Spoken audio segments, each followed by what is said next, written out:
How ancient humans chose leaders. For most of human history, there were no elections, no governments, no presidents, no kings sitting on golden thrones, no campaign speeches, no political parties. And yet ancient humans still needed leaders. Someone had to decide where the tribe moved.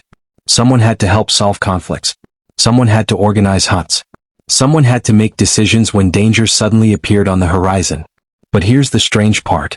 Ancient humans often didn't choose the strongest person. In many cases, they didn't even choose the most aggressive person. In fact, some of the traits we associate with powerful leaders today may have made terrible leaders 40,000 years ago. So who actually became the leader of an ancient human tribe? The answer reveals something surprising about human nature that still affects us today.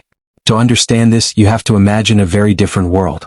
Imagine living 40,000 years ago. You're part of a small hunter-gatherer tribe. Maybe 30 people. Maybe 50. That's it. No cities. No police. No supermarkets. No hospitals. No backup plan. Every day is a struggle for survival. Food must be found. Predators must be avoided. Children must be protected.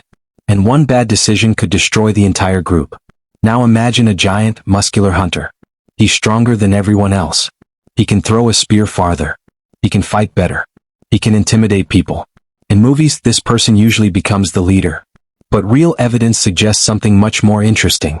Anthropologists studying modern hunter-gatherer societies have repeatedly found that truly dominant individuals often struggle to maintain power, because humans are unusual. Most animals accept dominance hierarchies. A wolf pack has an alpha pair. Many primates have dominant males. But humans are different.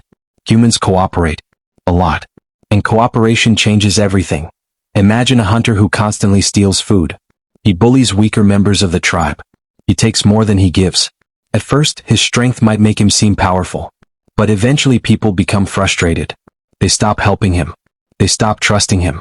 They talk about him behind his back. And suddenly, his physical strength matters far less than before.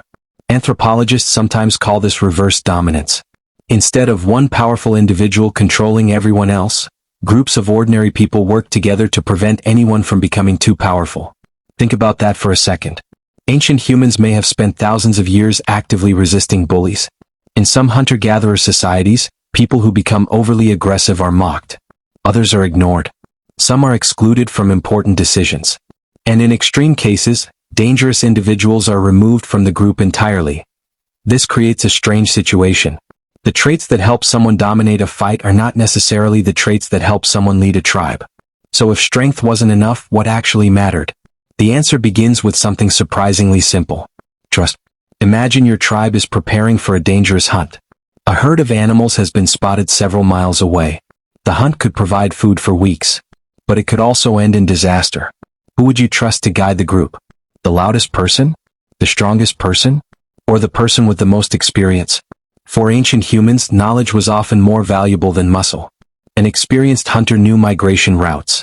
He knew animal behavior. He knew where water could be found during droughts. He knew which plants were poisonous.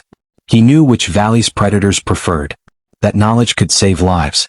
And people naturally listened to those who consistently made good decisions.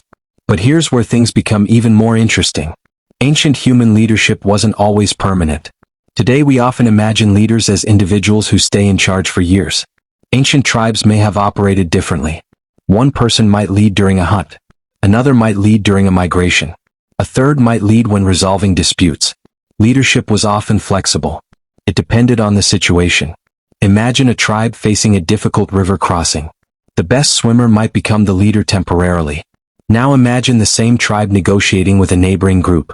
Suddenly the best storyteller or diplomat becomes more important. Leadership wasn't necessarily about controlling people. It was about helping the group solve problems. And this may explain something fascinating about human psychology. Humans are extremely sensitive to competence. Even today, people naturally pay attention to individuals who appear knowledgeable. Not because knowledge looks impressive. Because for most of human history, following the wrong person could get you killed. But competence wasn't enough either. Ancient humans also valued generosity. Imagine two hunters. Both are equally skilled. Both bring home food. But one hunter shares meat freely. The other hoards everything for himself. Which person do you think the tribe prefers? Anthropologists studying hunter-gatherer societies consistently find that generous individuals often gain enormous social influence. Not because they demand it, because people want to cooperate with them. Sharing food creates trust. Trust creates relationships. Relationships create influence. And influence often becomes leadership. This is one reason why many researchers believe ancient leaders looked very different from modern stereotypes. Instead of ruthless rulers, many successful leaders may have been skilled cooperators. People who built alliances. People who solved problems. People who reduced conflict. People who helped others succeed. And then something unexpected happened. As human groups became larger, leadership became more complicated. A small tribe of 30 people can make decisions through discussion. A settlement of hundreds cannot. As agriculture appeared around 12,000 years ago, human societies began growing rapidly. Villages became towns. Towns became cities. And suddenly leadership started changing. But the ancient instincts guiding who we choose to follow are still alive inside us today.